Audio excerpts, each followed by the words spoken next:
Dear Aioli, this is Against the Storm. It is a roguelike city builder. What does that mean? A roguelike city builder. A roguelike is more of a game where you are expected to play, go as far as you can, and then you kind of have a reset point. Usually it's when you die. This game doesn't have you die necessarily. You can lose, but it's not the end of the world. And in the city builder, you just build a city. It's a nice, unique city builder in that there's not that much going on. As you're not building an army, and you're not fighting like an enemy force. The whole idea is that this world gets consumed by a storm every 40 years or so. And the storm lasts for a while, and then the whole land is reshaped. And then it is your duty as the viceroy of the queen of the last city, the only city, the smoldering city, to go out there into the world and reclaim it. Build up a settlement, explore, gain some resources. And then once you're done, you come back and return. There is a little bit of a meta goal. As you progress throughout the game, you will find these are kind of a little bit far out. They're a little bit far out in the world because of the difficulty that I'm at. The credits rolled for me when I got this level of it, and there's 4 more seals beyond this gold seal. So when you first start playing the game, you might see a seal over here or a seal over here, and so far. And the further that you get away from the city, the harder the difficulty will become. Most of the time, you can actually select your difficulty. In fact, you can select a lot of things. Do you want to start in a Royal Woodlands area? Those are typically pretty bountiful places for when you start out. Do you want to go to a Scarlet Orchard, which has a different tile set? What about an Ashen Thicket? Ooh, a Coral Forest. That sounds all neat.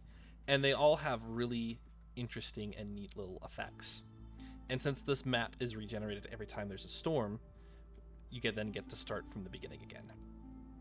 So your long-term goal is through each settlement is to get to one of these and break the seal. You need to get 45 seal fragments in order to do so. How do you get seal fragments? How do you get this bread, machinery, and artifacts? You simply play the game. Now, there are sometimes modifiers here that will also impact your experience. So let's say that I was like, ooh, you know what? I really want some more of this. This is a map modifier that lets you move any of your buildings all the time. And you build just a settlement right here, and you get the benefit of this one right here. Or this one is, you can choose from 1 fewer cornerstone. A cornerstone is kind of like a passive buff, which means that this gives you less options, but it gets you more rewards. And so if I built my city right there, then we could have it. This is a rare one in that there's 2 places, there's like 3 places I could build that has 2 modifiers. I haven't typically seen this before. And when you're also planning out, you can only go a certain distance. It's not going to be 3 every time. But you can also see where there's points of interest. There's other modifiers that can happen during your run. You have a certain amount of years before the next blight storm comes, and that determines how many settlements you can settle out with for your meta goal. There's been plenty of times where I've played this, and during my settlements, I've just tried to get to a decent distance to get some of these basic materials, and then just called it a cycle, went and ended it, and restarted from everything. This sounds pretty complex to start out with. Like, all of these different tile sets, all of these different modifiers, what do they all do? I'm doing a terrible job of showing you what the game does a great job of doing. It does not force you into anything. It really, really slows down and lightens up. It really holds your hand to the very beginning of the difficulty. Whereas this game gets quite complex, it doesn't get complex right out of the bat, which I think is really cool and I think is really neat. Myself, I want to build. I'm not going for a rune, a seal. I've already gotten this seal last time, and the next seal I need to do is 45, which is up here or down here. We are going to go either to the Coral Forest or the Scarlet Orchard to show that what the gameplay is like. Now, I'm going to go ahead and zoom in here, and this is where we get to plan our expedition. Again, I want to mention that a lot of this is going to be very simple reverse difficulty. You're going to start with Settler, and things are going to be very easy. You're going to have an extra good boon and one negative effect. But we're going to be playing on Viceroy, and you see there's only one good boon, and there's going to be plenty of negative effects. And then we have these extra modifiers here. So every Scarlet Orchard has a Royal Archaeologist who gets us an Archaeologist office, and it's filled with prehistoric remains, so there's a bunch of bones we can find if we go to the Scarlet Orchard. The Coral Forest has different types of trees. Instead of just giving us wood, they have many types of things. So some can give us meat, some can give us mushrooms, and a whole bunch of fun stuff there. And they have a higher chance of producing double yields. So our villagers are a bit more productive because they're in a hostile forest. But at the same time, we get more and more hostility. But when a villager leaves or dies, which will happen if we gain higher and higher bits there, it'll even out, essentially. We get a reduction in hostility. It makes it harder, but it kind of eases you out of there. I want to go to the Scarlet Orchard because I like dinosaurs. And as you can also mention, I said, how can we get enough seals? All of that is based off of the difficulty. So these are our rewards. And if we go lesser, we get less fragments. So if you really want to get to the further fragments, you got to start playing on harder difficulties. I just played a game on Prestige 1. Technically, I should be playing on Prestige 2, but to show you the gaming experience, I'm gonna do Viceroy, which is a bit difficult, but we're gonna go from there. And as you can see, the games will also be shorter. To win, we have to get 12 reputation points, which we can do by doing challenges and making our people happy. And we lose if the Queen's impatience gets to 14, which is what we want to avoid. Don't make the Queen angry. Also, difficulties have different things. Villagers eat less food, so you don't have to worry about complex food. And Pioneer puts the game at the regular length of 1414. Veteran and Viceroy have Blight Rot and Corruption, which is a whole new mechanic that doesn't even exist until you reach those difficulties. And this is what I mean about how the game eases you into this complexity. Once you have your foot in the door, then you realize, oh, there's more to it than that. So for settling up, again, you're going to see many races and combinations. These are going to be our starting goods. These are the goods that we get no matter what, and that's all the stuff we get to start a colony, a settlement, and this is the stuff that comes with choosing this group of people. No matter what we choose, we're going to get 2 new villagers. Wood planks is good for construction. This is good for food because they're insects, and eggs is also good there. We also have clay and fiber, which is good for making cloth. As you go into it, you can see what resources are available and what's good and what's not. And as you can see, each race has their own abilities, they have their own needs, they have their own bonuses and items to go through with there. The nice thing is it limits you to 3 types of creature per settlement. And again, it'll introduce you slowly to these as you go along. So it'll start with the humans, which are a very sturdy race. They don't have as many extremes before you get into things like frogs and foxes, who have different bonuses. I'm going to go with this one because I really like foxes and I really like lizards. They're a really good early start when it comes to the hearth, and we'll get into all of that later. So this is what we're looking at. And again, these are the conditions. As we go along, we'll get affected by more and more negative conditions. We won't know until that gets there. This is the type of resources we get from the trees. These are the resources that we can count on. The more that we understand what resources go into what, the better we can factor into decisions, and that's what's critical on higher difficulties. After all of that, we get to get some embarkation bonuses. You don't unlock all of these right away. You especially don't get points all right away. When you do unlock this feature, you start with 3. As you get more upgrades, you will get more points, which is what I have right here. So I have a total of 9. I like starting with 3 extra villagers to go with my starting 4, 3, and 2. I also like having a farm unlocked because sometimes you'll find fertile soil and then you realize you don't have the right building. That's where the roguelike aspect comes into it, and we'll get into that a bit later. And then I like to stock up on basic food just in case food becomes a problem. I could stock up on oil because it's good fuel. If it's good fuel, and so half of what you're doing is you're getting... I'll get into it. I could take some fuel. Oil and coal are much better fuel than wood. But I think I will jump in and take all 3 of these foods. And then here we go. Oh, we have to name our settlement too. We'll call this... How do I not know how to spell this after all this time? That's it. And here we go. So here's our settlement. Here are where we get our actual benefits and our actual boons. So this is... There we have a boon during the drizzle season. And this is... We get more drizzle water production, which is good if we want to build... If we have structures that use drizzled water. So that's good. And then in the storm season... We're going to have all of these negative effects. More will unlock the longer that we're here, and a longer hostility level that we're here. Because the more we're exploring into land, the more the land is just hostile and gives us a hostile vibe. Oh, and my negative benefit is I cannot forbid consumption or favor any species, which is fine.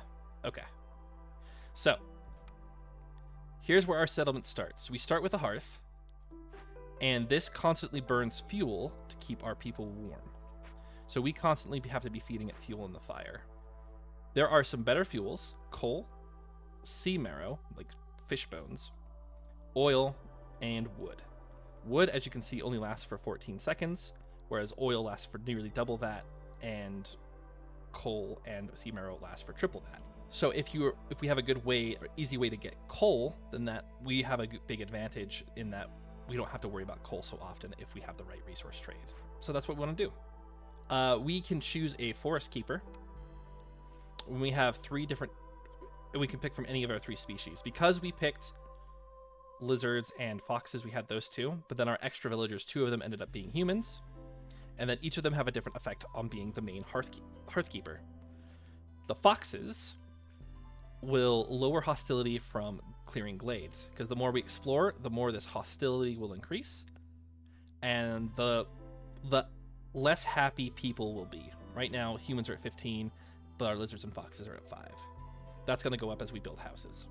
So that's better for the late game, since we haven't opened any right now. It's not really that big of a deal, so I'm not going to worry about it. Human firekeepers has the impatience grow slower. Down here, you have the impatience bar. This is where this will just constantly fill up until the queen is just mad at us, and then we have to leave. On this side, we have the reputation, and we want to make sure that we fill this bar before this bar fills. And having a human here will ensure that this fills in slower. I'm not super worried about it on a Viceroy difficulty, so I'm going to go with the lizards. The lizards give us an extra resolve. That is their happiness level here. And you can see that their happiness is going to slowly go up. The lizard's going up too because this lizard is in a preferred job. And if they're happy doing their job, then then this particular worker has their resolve go up, which means that the global resolve of the lizard also goes up. So we have the hearth, and then we have the warehouse. This warehouse is actually what stores all of our resources. Whenever anything is gathered, it has to go into a warehouse. Pretty self-explanatory. Now from here, in your main glade, we're going to have 2 different types of resources. So this one is roots, which roots we can eat, and with a chance of herbs, which is something else we can also eat. We're going to build a herbalist garden to get that started. Oh, actually the first thing we want to do is we want to get a woodcutter's camp. Because we have to cut some wood. We're going to cut some wood. Let's start there. Usually to start in later games, I think it's worth having 2 so that we can get wood quicker.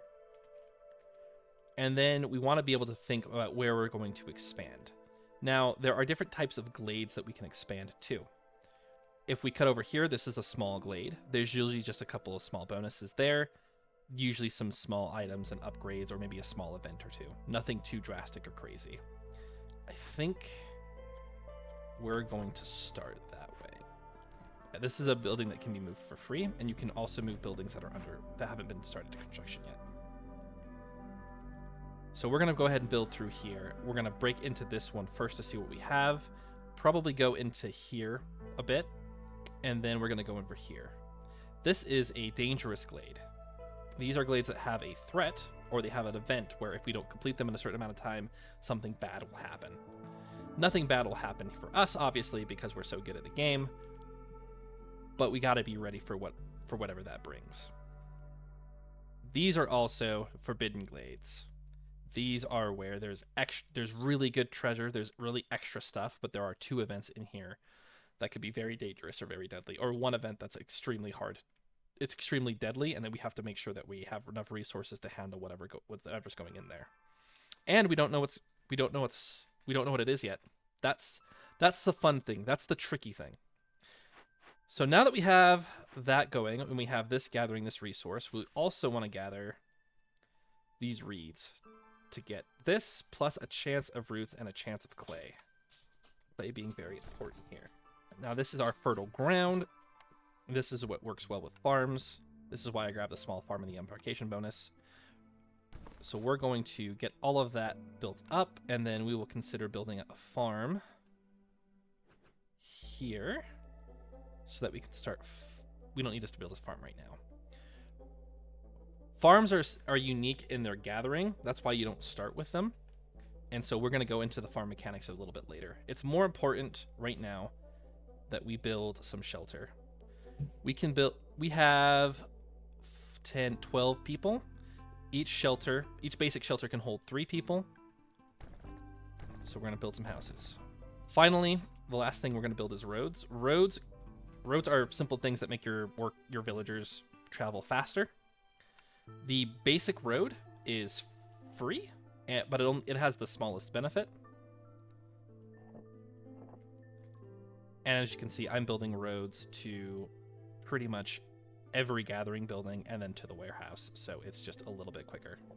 And as you're building things in this mode, you can choose the priority of what you want them to work on.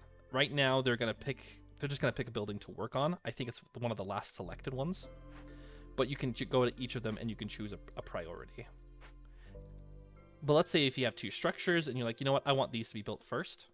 I don't want to have to click on both structures and do it all at once. You can shift click and then change the priority for both buildings. And that's what I'm doing here with the road. The road is the least important, so I'm going to lower its priority so that everyone gets all of this done first. I'm also going to do that with the farm field because we're not building a farm right away. Now that we got all this bit set up for the opening setup, we start with getting 3 blueprints. So we don't go to every town with all these blueprints unlocked. We have a choice of blueprints every single time. And that's what makes this game fun, so that the same builds don't happen every single time. As you go along, you're going to find and realize what you need and what you prefer to bring yourself this way. Like a butcher is good because it uses drizzle water, and once we get drizzle water, that's going to be better for us. So that might be something that we pick in this run, especially since a butcher gives us skewers and jerky and oil. And oil is a pretty good resource. You can inspect the structure before you buy it and think, okay, what are we going to use? And what do all these recipes take? I am going to go with the kiln because there's plenty of insects that we're getting, and jerky is good. Not to mention, when it comes to foodstuffs, our lizard folk like jerky, and they like skewers, and they also like skewers. So there's enough overlap there that looks like a good food option for the team. Not to mention that you can also make coal, and it makes coal from 10 wood. So 10 wood into 5 coal makes it a very efficient trade. You also see these stars next to everything. The stars indicate how good it is at turning a resource into something.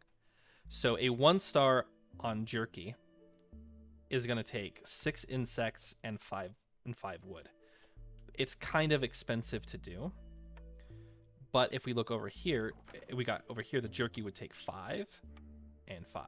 So it would be a little bit more efficient to take this one if we were really into jerky. I want to do this. I want to do this for the coal, for the jerky, because it does 2 of our species, and the bricks, because those are advanced building materials. You can't just build everything out of wood, it seems. So we're going to pick that one. There are 3 advanced building materials we'll get into a little bit later, but I'll go ahead and pick this. So from here, I guess this is a perfect time to go into advanced building because we got a workshop. A workshop will produce all 3 of our basic building blocks. It'll build planks, fabrics, and bricks, and it does them all at 2 stars, which means it's fairly efficient. It's not the most efficient in building any one of these, because you can see if we went to the brickyard can take 2 clay or 2 stone and make it into 2 brick, which is very good in comparison to the 3 of this one or the 4 of the kiln. There's also the advanced herbalist camp. There are some mining nodes out here that are bigger than just this 1 square. And for those bigger nodes, you need the advanced structure to gather them. So this is why this is an option. And you don't have to build this one extra. This one just upgrades your existing herbalist camps to be that big. We have a forager's camp and a harvester's camp. And I don't like picking these until I know exactly what we're running into, because I don't want to pick the wrong one. I'm going to pick the workshop because the workshop is a very, very good one, in my opinion. So this is an interesting choice. This is upgrading our trapper's camp, so for our meat farming. This is improving our fishing hut. This is giving us a different garden option. So we have a farm right now, and that farm gets us a choice between vegetables and grain. This would give us option between roots and herbs. If we really want a lot of herbs, we can go with those directions, because there's situations where you might want root and herbs more than you want vegetables and the other thing. Then there's this one. This is a top tier structure later in the game, once you've gotten through a few glades, where there are some luxuries that you want to be given out. Each of these luxury buildings grants 2 different luxuries, and they need particular materials to make those happen. This one is education, and you need scribes and scrolls for that. This one is brawling, which you need training gear for that, so that they can brawl together. Overall, brawling is a lizard thing, but there is no education, and there's no other brawling for this, so I don't think I want to pick any of these. As you move along, you will have options to reroll your blueprints. So here we go. Now, treatment and religion is a pretty good one for what we have here. Treatment will do it for foxes, and religion will do it for humans. So this was a good one to have, and this gives us something to work for. We can also go for getting better jerky, getting some skewers, which would help our lizard men and our foxes. And then it also gives us oil, which would help with that, but we have coal. We can go for strictly only a brawling studio, but that has different benefits here. This is a particularly big lizard men building. Oh yeah, each building has their own passive effect that they unlock too. Like this one gives you vitality, which means that every 200 times any complex new food need is fulfilled, this will add more hostilities. Basically, if you feed your people, it'll be good for you. I'm going to go with this, the Tea Doctor, and then I'm going to hope that we get some better food options so that we can get past here. We can get a little bit of jerky to start out with, but that's only going to feed some of our folks, and we want to be ready there. We have enough materials for a workshop. Every game you start with a crude workstation and a makeshift post.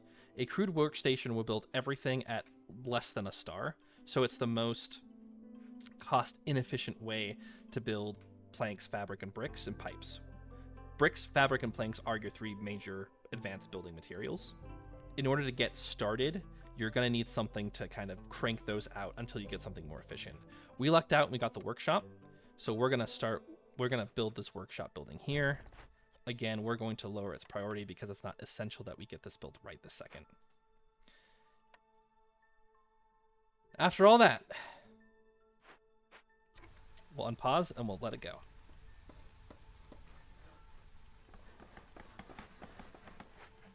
I'm pretty sure I told you not to build the road, but they built the road anyway. Probably because they don't have enough resources for the harvester camp or these houses yet. And they've got people building everything other than this one because it's on the lowest in the priority chain. Now that these are built, we need to start assigning these out. Woodcutters are important because they cut wood. We're going to have 3 of them at a time. Each woodcutter increases hostility because we're actively fighting against the forest. So we want to be careful there. For the foragers camp, we're going to pick the humans. Humans have a planting bonus. And this little circle means that when they're retrieving these, they have a chance to double their yield. So if they pick 1 root, they actually get 2. It's a small benefit, but it's a benefit nonetheless. And everyone who is not assigned to one of these buildings are going to be building things. So everyone's going to move around to their new jobs, and everyone else is just going to build the paths and everything like that, which is good.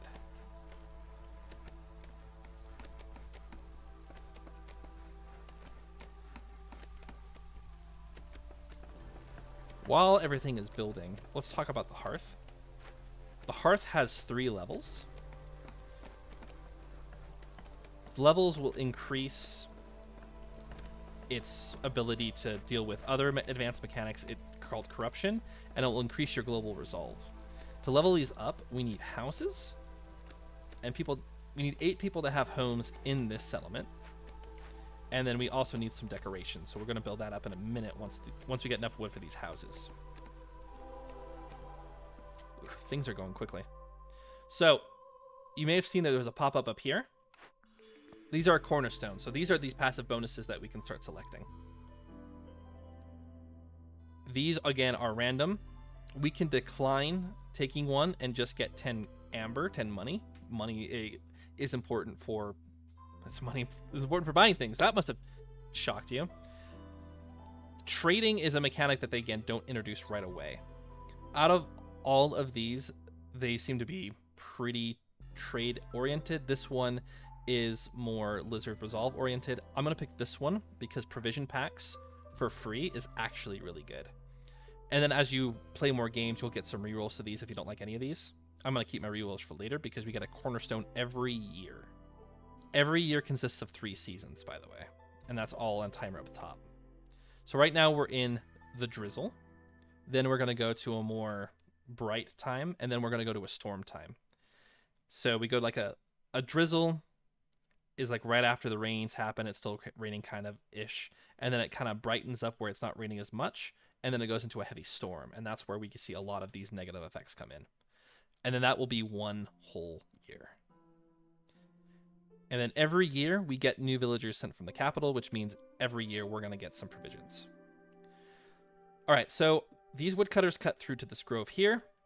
There is an old fishing hut that we can restore. We just need to get 10 wood, or we can salvage it by paying 10 wood and some of extra resources to get a box of scales and a bundle of reeds. I think I'm going to salvage it at a later date. We'd have to assign people to it.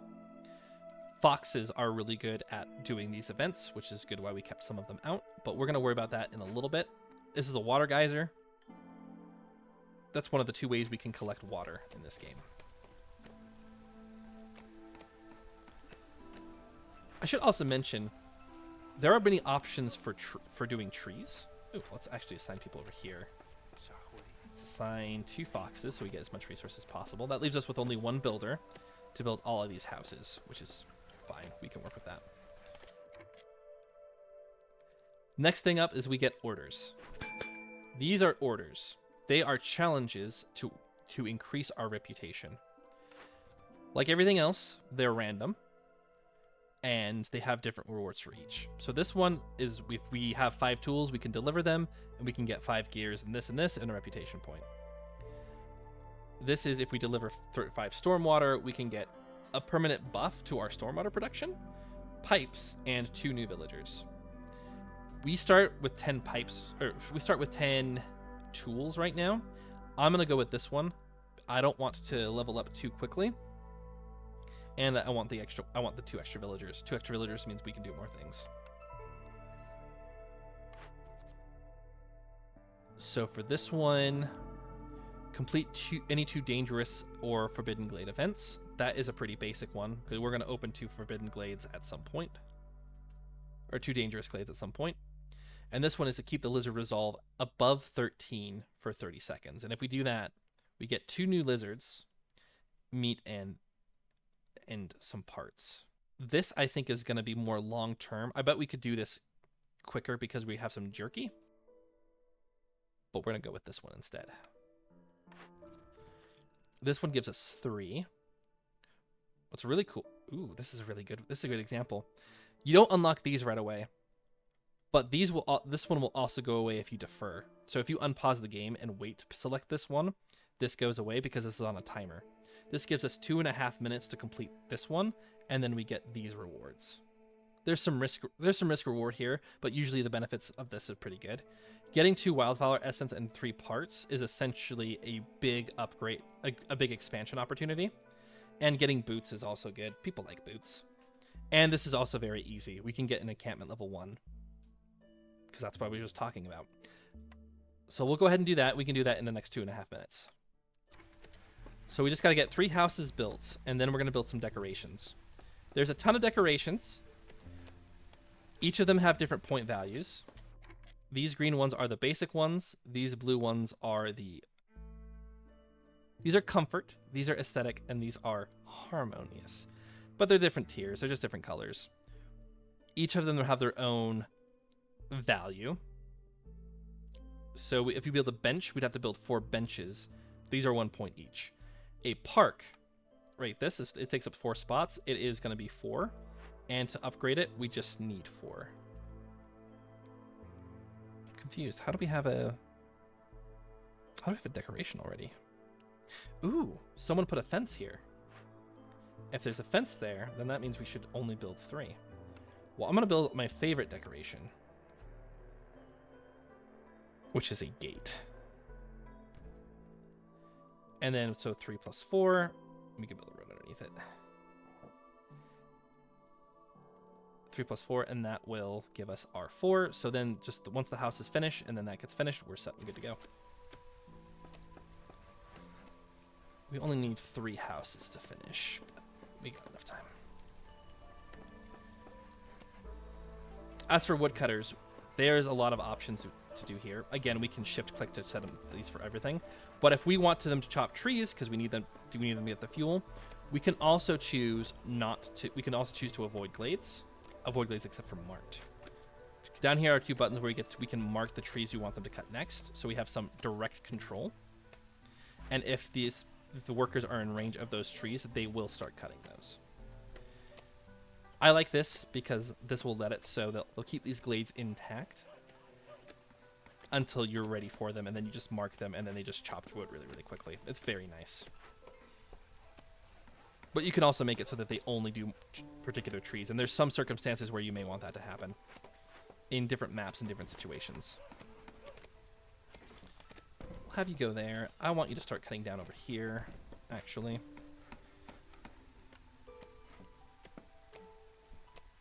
And now that we have this, we'll build the road here. And build the road here. Nice and comfortable.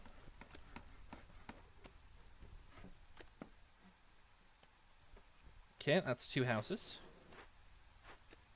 We'll up the priority here to 2, and then we'll up the one up here to 1, just so that we don't miss that timer.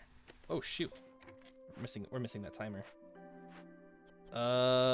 Shoot. Okay, you are all off stuff. You need to build quickly. Quickly. Don't miss it. If we miss the order, that's really, really, really bad. Come on.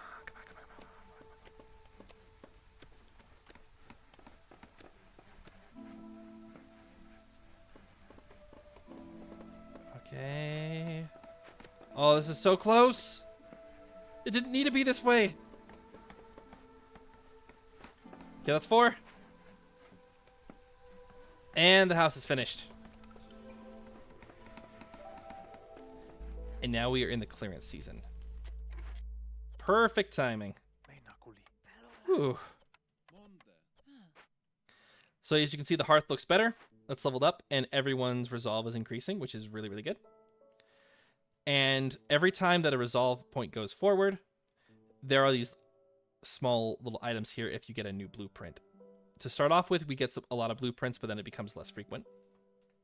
The Queen's Impatience also drops by a full square if we get a resolve point. So if we get a reputation point, then this will drop. So that will also give us more time to go towards the skull. So if we have to work really, really hard and it takes a lot of time, and then we could like knock 3 or 4 out of these in a row, that will decrease the impatience a lot.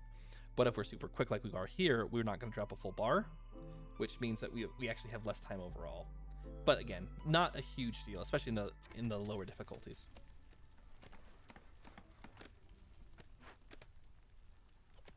Let's actually put this to 0. I think it's time that we built a workshop. And I'm also going to go over... I'm going to keep this here for a minute until we get this cleared out a bit. And then I'm going to have them start clearing over here so I don't have to think about it. They're still doing fine over here. They got a while to go to get over there. So we should be doing fine. We're not going to put anyone else in here as of yet because we don't really have the villagers to spare. Oh, but take a look at that. Right now, our foxes are at 15 resolve. Because we got those boots, they put them on. They are available for a short amount of time, and then you have to make more of them because they get worn through. But because they have this and they're all housed, their resolve has jumped up to 15. If we can make them happy and pass that blue threshold, that means that we get reputation passively from them. And the higher resolve we get, more we just get free reputation. So that's where the orders come in, is we do enough orders and we get that moved along high up, but then we get this resolve high enough, and then that will take care of the rest.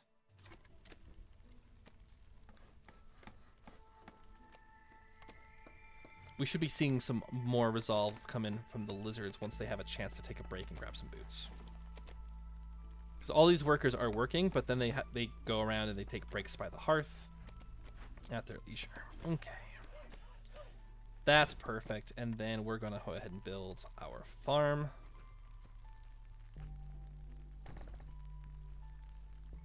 And we're getting it ready for the storm season, which happens in 2 minutes. Oh, new blueprint. We already have something that does planks, so that's not very good. We know that we're going to need a tea and... Was it tea and religion? What was the building? Yeah, tea and religion. Tea requires...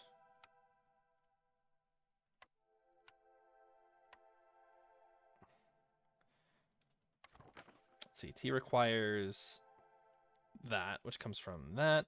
And this requires incense, which is done by Brick Oven Tea House. Yes.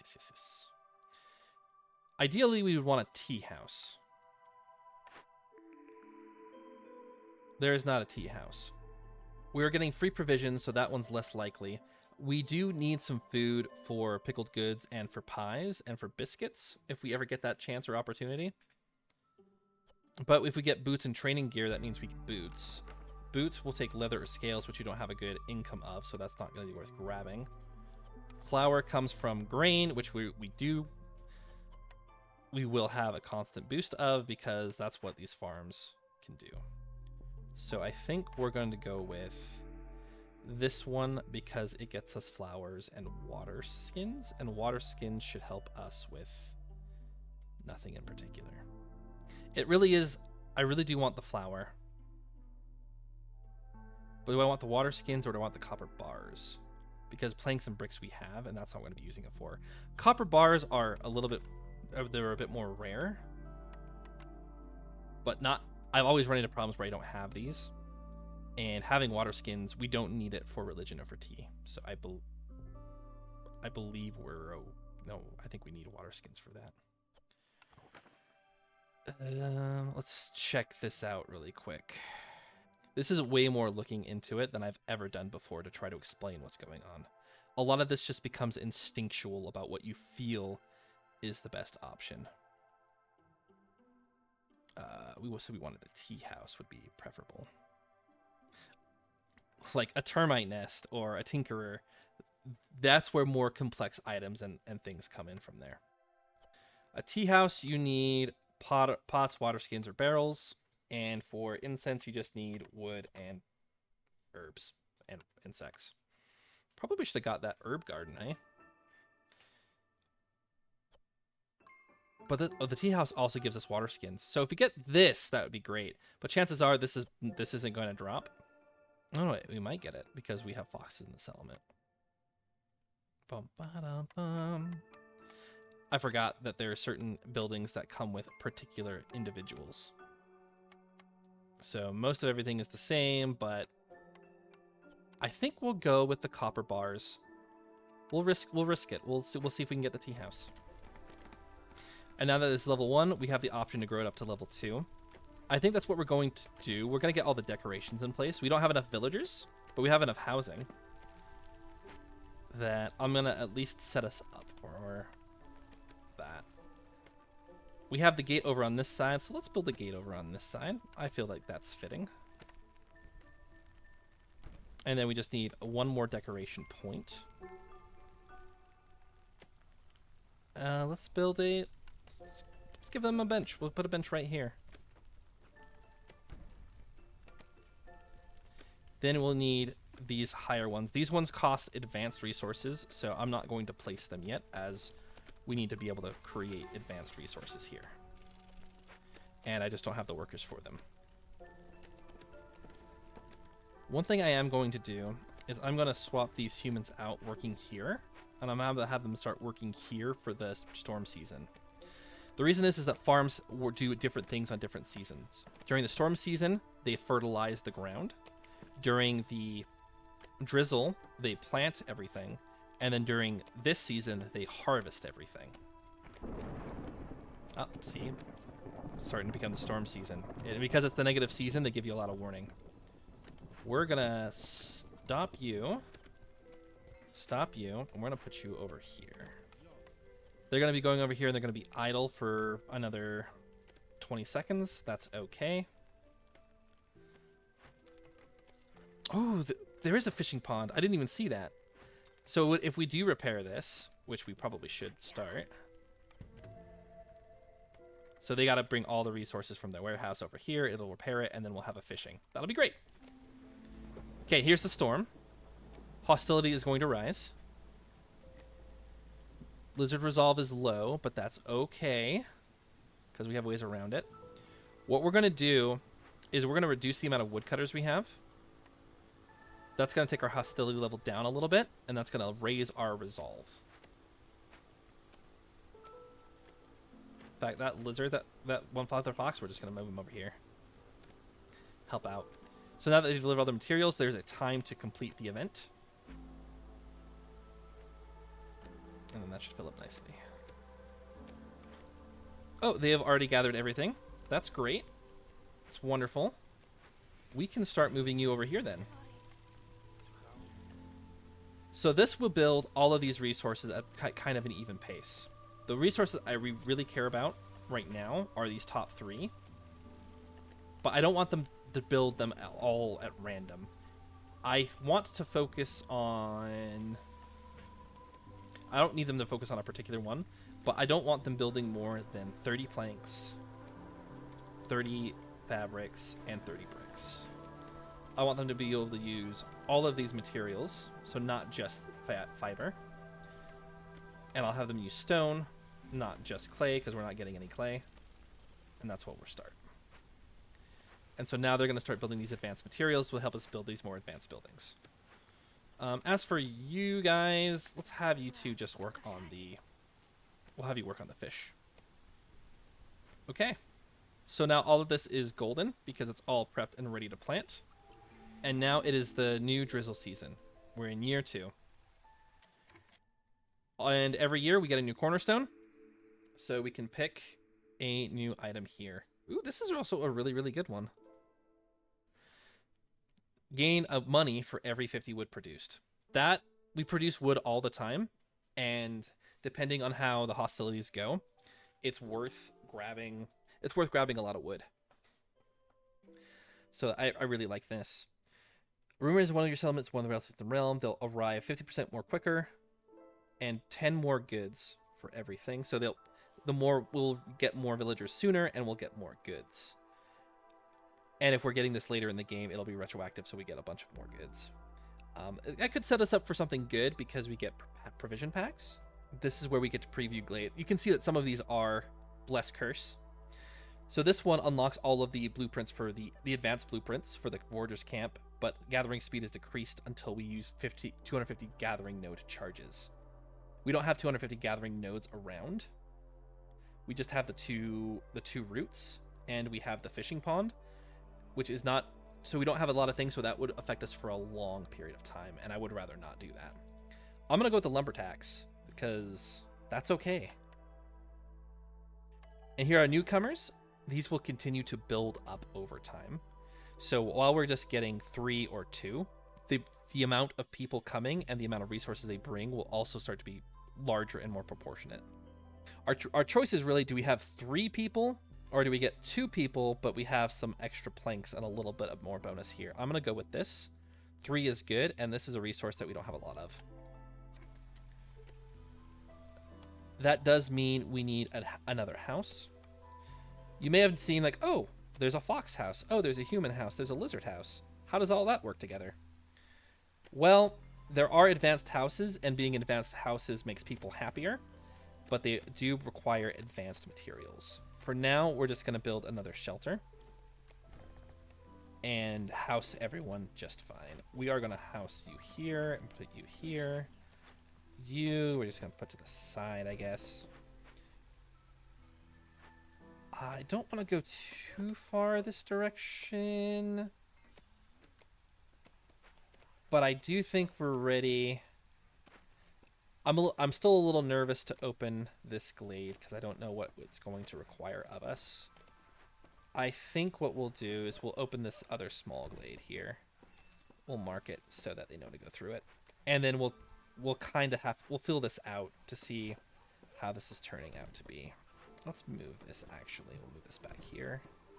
You can't move every building. It's just houses and these wagons that we can move pretty easily. See, like this building?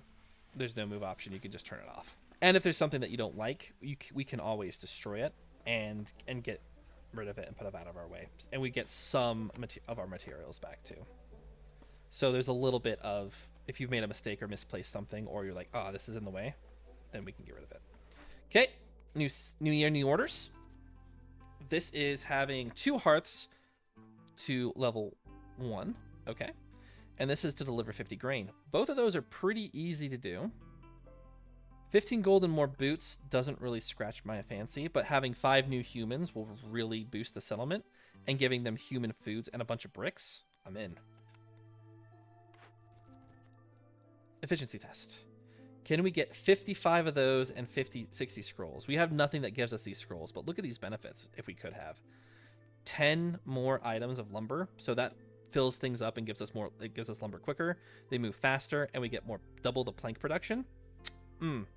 Beautiful. There's no way we can do that in 8 minutes. There's building materials. We're already working on building up all of these, and we get some clay, which we don't have a lot of, and leather, which we don't have a lot of. Or we can deliver oil and bread. Oh, any complex food. So if we had like jerky or something, then that would give us global food production speed, some coal, and oil production perk. But since we're not producing oil, that doesn't do us a lot of good. The global production speed would be okay, but I vibe better with the base speed. I'm a bit weird like that. I'm gonna go with this because I believe it's easily achievable, and we're already on our path there. We have 1 worker. Okay, we're A-okay there, and we can start building this decoration. If you don't care for actually decorating your town, you can just put a garden here, and you're done. I don't like the garden. I think the robot in it is just a bit too much. I do like lamps, though. I think they make the town look a little classy. And you can put them all in these weird one-off areas, and I think it's really cool. Let's put it down here. As always, this will increase global production speed, and it will increase resolve. So it's always worth upgrading your hearth when you can. And we're going to get all of the grain here in the clearance season. So that's why we're not getting any grain as of yet. It's a big, once-a-year big yield, but it's pretty nice. Now you can see some of the big problems. As you expand further and further away, your woodworkers have to go put all their wood here, and then they have to move all the way back here. And it's a longer walk every time. Oh, they opened the glade. Ooh, an archaeological discovery. Interesting. Oh, we also have... Here we're at level 2. And for the level 3, we have to do more decorations, and we have to do a service building, which is the tea house that we built. We also are going to take this time to build a kiln. And then we're going to build the last major... I guess we can build an archaeological office. We can build that elsewhere and later. We're going to build one of the last key important items. The trading post.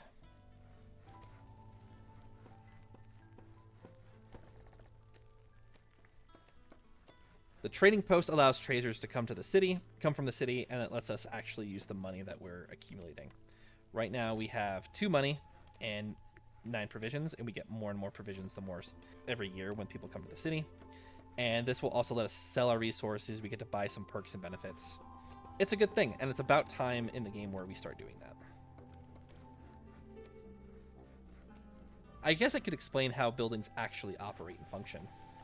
What happens is that they bring the ingredients from here and they put it inside the building. So they offer global total. Then when they produce everything, they produce it all here. And they wait until the produced goods is full, and then they put it over and put it into the warehouse. That's why when we stopped it, we only had 10, but there was 14 because they were still carrying things back and forth. Ooh, new trader. Everything in here has an item value. So if we're like, ooh, I really want a tool, we can click on auto, like, okay, we can buy 1 tool with the amount of money that we're offering right now. And on top of this, they also have these perks, which are just straight for gold. Also, these rates are not 1-to-1. As you can see, if you want money from the trader, they're selling the money at 1.25, which means that we are basically paying at a deficit. All this is pretty neat, but we can also attack the trader. If we attack the trader, then we can steal a bunch of their stuff, but then we'll get some impatience, and we will also get less traders, I believe. I've never done it. I've never thought that I've never been in a situation desperate enough where we needed to do it. Oh, and the stormwater. So there's 2 ways to gather water. We can build a geyser pump to receive all of this water that's coming up. This is consistent water type, so this is where this will only give us clearance water. There's different waters for every season. The only way that we can gather water is if we build a rain collector. It's basically a giant bucket that will collect the rain. So the resolve will slowly drop, and then once it gets to 0 and below, a timer will run, and then that timer will then keep going until someone leaves from that species, which is not the greatest. We can build additional resources. We can burn additional resources here to reduce hostility and increase global gains, but it drains through our stockpiles very, very quickly. I was wondering why they were going so slow. We got the muddy ground, and that's what's causing them to go super slow and then go down the road. Honestly, some of these effects I don't even have to read all that much into to see what they're doing. This looming darkness is pretty basic, and that's what causes all this to happen. Okay, now that this happens, we can stop that. We stopped the burning. I probably should have checked this box so that it would have just stopped it automatically after the storm, so I wouldn't have to check it. Let's break through this glade first. Okay, what do we find? There is a grill we can repair, which will give us skewers, paste, and okay, that's good. That's a free building repair. That'll be easy. Then there is Fallen Lizard Hunters. Okay. So we can rob the dead. -12 to Lizard Resolve while it's being worked on. We don't have 12 Lizard Resolve, so that would not be great. We'd have to work through that very, very quickly. But it gets us some... Ooh, a bigger grill. Or we can pay for the funeral with resources we don't have. And then we get half of a reputation bonus. But if we leave this for too long, then it'll spawn blood flowers, which is not the worst event to have. I'm being honest with you. That's actually pretty good. Ooh, also, we got big farm field. We'll repair this. So we get this building. Oh, and there's also crates. There are abandoned caches all over the place. The size will dictate how many tools you need to send to the Citadel. They usually give a nice big gold benefit, amber benefit, and reputation. Or you can break them open to get the supplies yourself, which, again, depending on the size, can be pretty significant. This is actually pretty good. And because there's a bunch of rocks up here, which is another thing we need to build. Ooh, and this will require a big one, because these are big bits. That's not good. We don't have anything to harvest that.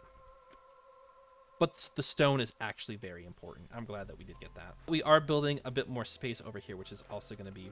It's going to be very nice for us, because that means we can build a small hearth. And if we build a small hearth, you can't have them overlap. That's why they can't build over here. But we can build all the way around here, and then we can start building up a second area, and we'll start upgrading that as well. Oh, new orders. Oh yeah, we have enough. Let's deliver that. See, the impatience went down. This went up. Oh, I forgot to talk about provisions. So, trade routes. You can build trade routes with the Smoldering City and other ones, and other factions within the city as you progress through the game. These are just opportunities where if you spend a pack of provisions and send somebody resources, you just get some amber. You can have 3 active trade routes at a time. And then that will build a reputation, and then that building reputation gives you better deals and things like that.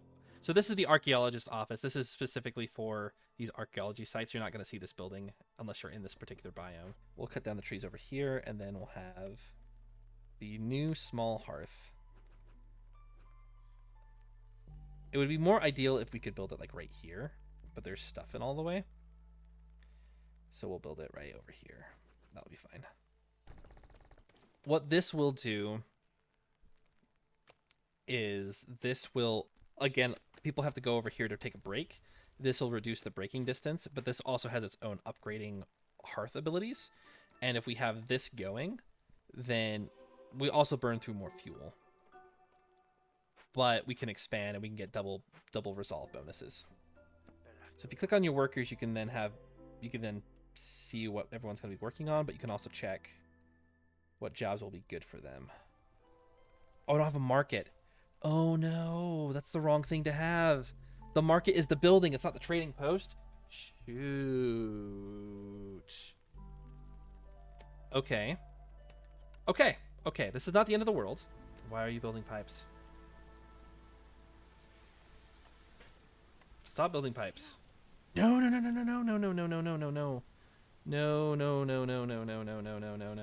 Okay. New plan.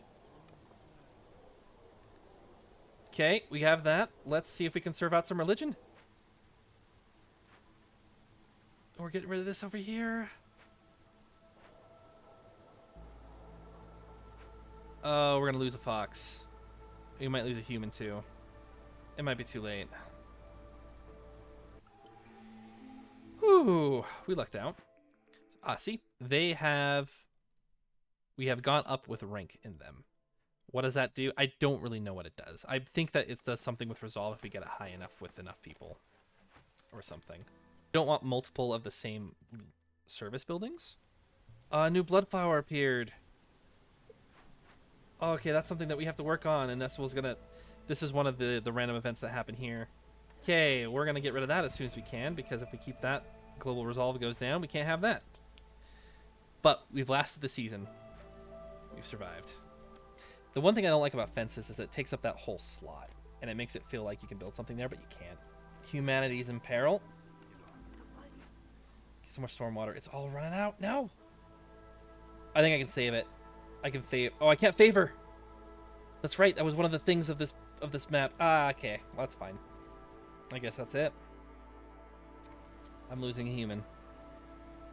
Wait, oh no, of course there is. I didn't do that yet.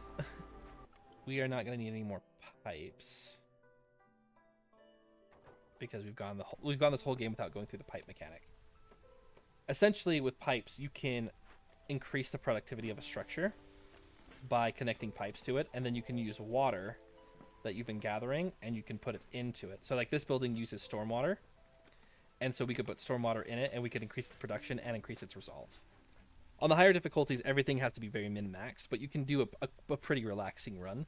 This has not been as relaxing as I wanted it to be, but you can do a pretty simple base builder. You can lower the difficulty where you have less of this.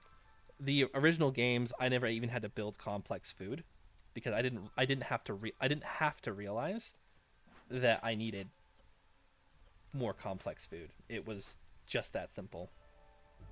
We also did 2 extra modifiers, which made it a little bit harder. And as you gain experience, you level up and you get new abilities and perks. So we have new upgrades at the Citadel that we can go look at. We've got a new blueprint for... Ooh, it's a greenhouse. So that way I don't have to actually wait for certain plants to be... That's really cool. That's really neat. And that's one of the nice things about the granular unlocks is that you've already kind of developed a way of doing things, and then you look at something like, oh, yeah, this is really cool. This is an interesting way to do things. You didn't see the blight routes this mechanic. As you install those rain engines onto the buildings, they will grow... They basically grow like a plant fungus, and then you have to build firefighters. And I love this because they're actually people that... They come out with like giant flamethrowers, and they burn the cysts off your buildings. It's really cool. And if you have those cysts on for long enough, it'll corrupt your hearth and cause you problems. But you just have to build a couple firefighters and you're fine, and it's very generous. It's an extra resource dump for your wood, but it is very generous in you don't have to stock it up very high in order to take care of those cysts. So it's kind of a non-issue. So you can choose to continue the settlement if you've grown attached to it and you want to see it kind of go, you want to see where it goes. But we're essentially done. We're going to go back to the world map.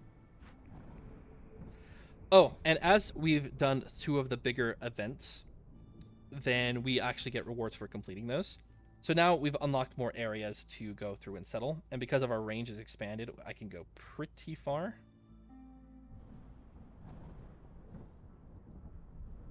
And there are events here. And they will disappear. So once you see the events, they will unlock. So some of these are points of interest. So some of these are different modifiers. But then other ones are going to be little events. Depending on how long you work, it goes into your global thing. So if we would have won quicker, we would have we able to move out quicker and do better things. So it is more incentivizing to win quicker so that you have more time to do more settlements to gather more to get more materials. Also, as you unlock things, if you're like, this is all very complicated, I would rather I want to practice or have something even lower stakes. You can go with a training expedition. You don't get any rewards, but you can choose exactly all the modifiers if you want to jump in and if you want to practice. And they're all listed here. All of these towns. You can use all of the towns that you want. So these are all the trade routes that you're going to have available. You can choose the biomes. You can choose which species you have. You can choose how much starting resources you have. There's no benefit for doing this other than practice or just having a good time. So you could load all of the good benefits on here and just play through it. And again, like you might not receive any rewards necessarily, but you can, like you said, you can practice or just have a calm time or just build up a town and really settle it around. There's also a daily expedition, which is a daily challenge, which gets you a bunch of rewards and a bunch of experience. And you again can choose the difficulty, which will do this, and this does not count towards your time. So in the Smoldering City, as you unlock achievements, so like if you went on the Scarlet Orchard on a Viceroy difficulty, you unlock a plant. Most of the time, there's small things like timed orders, which we get little experience points for, win with no dead villagers on Viceroy, and we need a Monastery of Holy Flame. And so you get little experience boosts as you do things in different ways. And there's some cool things in here too, like win a game with 30 lizards, 15 lizard houses, and a clown hall, which is all lizard buildings. And that will give you a little bit of experience, but it also gives you an achievement. And there's things like that. Small little things to keep things interesting and to keep that dopamine flowing. And then this is your upgrade tree. You start here at the bottom with upgrading one thing, and then things become a little bit more complex. And you get things like, oh, this is where you got to start rerolling blueprints. Oh, this is where you get embarkation points. Again, this game does a really good job about starting slow and then getting into more complex features and areas. If I get a frog, they have a starting ability. That's what you were seeing with some of those circles, is that these humans have the ability inherently to know where the next fertile soil is. So that way, if you're exploring things, you know, okay, there's a farm over here, I can get my farm going early. And that's abilities that you unlock as you get through it. And also, while there's these bigger effects down here, each of these columns will permanently increase trader arrival speed or permanent available charges onto the nodes, or a boost to global chance of doubling the yields. So even if you're not quite sure what to get, or in this case, I don't really want the larger storage. I don't really mind it. I'll get the permanent +2 bonus, and I can keep going on like a production if I want to be more productivity focused. And then there's level caps, so you can get all the way up here if you farm, and then you should be leveling up and doing some other things on the side. But as long as you're completing challenges and as long as you're just playing the game normally, you'll be fine. You'll run out of resources to actually do this before you'll run out of experience and running into experience caps. And if you want more experience and if you want more resources, you just play on harder difficulties, or you can just take your time. You also have a home, and you can talk. They can talk about some of the game mechanics, about why people starve, how to use engines, and things like that. And this home also, your home starts empty, and as you complete challenges and do things, they add more things here. This robe has been upgraded a couple times. It's just a nice way to show that you've actually made some progress and you move forward. And there are more deeds in there where you can get more bonuses and more items into your home. I think the only other thing I would want to show is that if you're doing things on a settler difficulty, but on a low difficulty on the Royal Woodlands, there's so many, like, here. I guess we can even just like show you what this would look like here. Royal Woodlands is a very basic one. If you're on a settler difficulty, your conditions are that you get more wood, and your villagers eat less food, so you're gonna have a lot more food, and everything is plentiful, and it's all pretty basic and straightforward. It's a pretty peaceful game. It's a lot of fun to start dealing with the more stressful aspects about thinking, okay, how do I feed everyone? How do I do this? How do I do that? But the game gives you a lot of pause to let you choose what you want to do and how you want to tackle it. And there's a little bit of randomness, so that you can't just go in and build the same thing every time. You got to figure out, it's a new puzzle to figure out every time, just with a little bit of randomness of the tools that you're given. It's made it a lot of fun to come and play, and it's a fun game to play when you want to have something on the other monitor and just listen to something or watch like a bad TV show. Because a TV show that you don't need to focus on, but you kind of want to watch and see what happens. That's Against the Storm. That is Should You Try It. Aioli, I hope that this has informed your decision, and I promise you that other games you have me try are not going to take nearly as long to do. So I'm going to take a step back, enjoy the view of the smoldering city before I go home to speak to my Aunt Lori. Yes, let's just sit here for a short while.